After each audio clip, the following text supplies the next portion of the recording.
What's up, everyone? I'm Charles with Absolute Printing, and I wanted to show you real quick on how to hoop visors. I just finished, well, I have one more hat on the embroidery machine. Once I'm done with that, I'll be doing the visors. They're pretty much similar hats. One thing you want to make sure that obviously the logo is going to fit.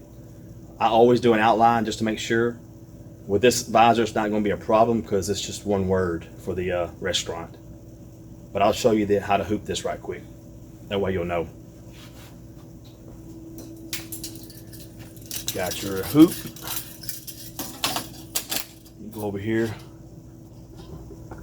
so I can see a little better. And I spoke in my other video, my hat video, on the line that I drew. And I think you can see that. That helps out a lot when you get that visor on there to make sure that everything's lined up. So right now, because it's technically unstructured, we'll get a piece of tearaway backing. Bring your sweatband up. Again, it's going to go underneath this lip.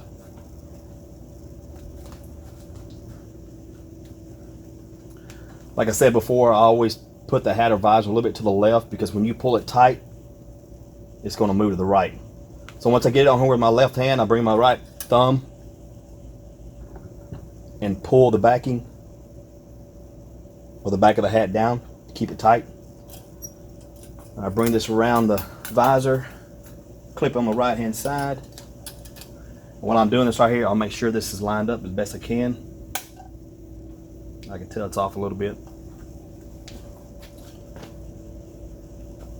Once I do that, I'll pull it off just to make sure. Then move this up a little bit so I can show you. I'll make sure both sides are lined up perfectly. And you can see just a little bit, it needs to go that way just a little bit. So I'll put it back on the driver and pull it just a little bit.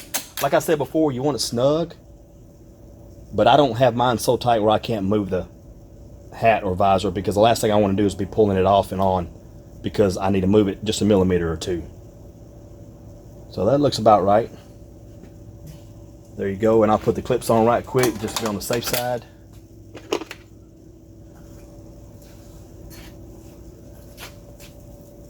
My embroidery machine came with some cheap clips. I went out and got some more sturdier clips so they'll hold.